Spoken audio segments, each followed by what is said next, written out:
Today's question is, does the URL of your blog post affect the ultimate rankings on Google? Hi, I'm Clarice Lin, the ROI doctor who helps small businesses get on Google and YouTube page 1. So today's question is about what should a URL of a blog post be looking like if it affects the rankings on Google. So first of all, the terminology for having a good URL in Google's perspective, that is an SEO-friendly URL. An SEO-friendly URL on your website, how would it look like? In Google's eyes, an SEO-friendly URL means that when the algorithm scans on your website, they know immediately from your URL what this topic is about. And that brings on point number 1. An important characteristic of your URL, it should contain the keywords inside. Let's say if you have a topic about Instagram marketing in 2021. So in your URL itself, it should contain Instagram marketing. And that goes on to point number 2. Your URL needs to be as short as possible. Google likes it to be short. And this is this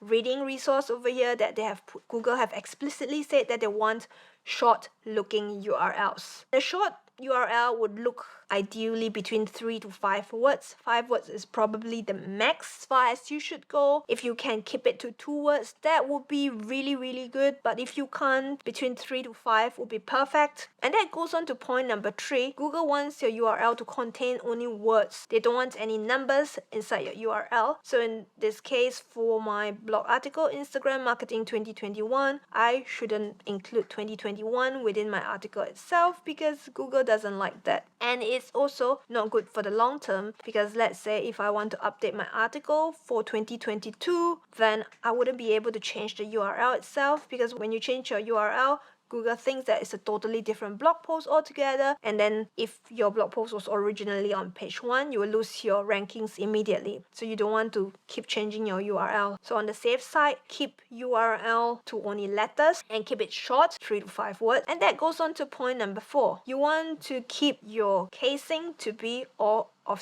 lowercase. You don't want to have a mix of upper and lowercase because in some instances, some servers would think that when you have a different casing, they might think that it's a different website altogether. So you want to keep to all lowercase so it's easier for people to remember and it will not confuse the location of your blog post. And point number 5, you need to include hyphens to separate those words in your URL. So in the example of my Instagram marketing, if I have this URL, I would put Instagram-marketing. I wouldn't put Instagram marketing as one word because theoretically in English, it's 2 separate words. So you want to have a delimiter that separates the words so people can understand straight away. If the words are all joined together without spaces or any separator of any sort, it becomes really confusing for people to read and interpret it. So they can't see it straight away what the topic is about. They kind of have to insert separator in their head to decipher what this long string of letters actually mean. And Google has also explicitly stated here,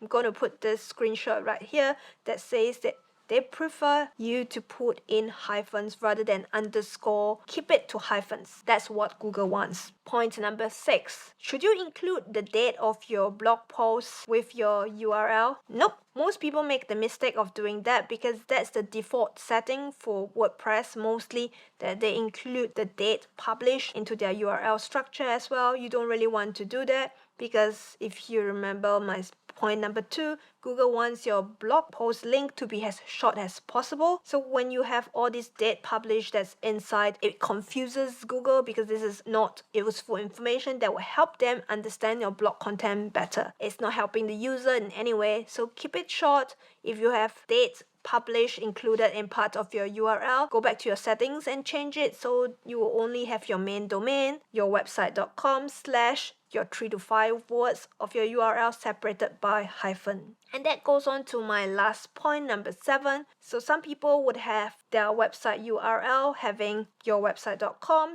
/ they might have a blog in between, or they might have other folders because that's how the website folders are being arranged, but you don't really want that as your ultimate URL of your blog post because, as I mentioned before, this is not useful information. Google wants your URL to be as short as possible. So if you have any of those folder names like /blog, and then this URL. Try to remove this block. There is some settings that you can do. I'll put some resource where you can adjust if you have a WordPress website. This is how you can do it. So these are the 7 different attributes of how an SEO friendly URL look like.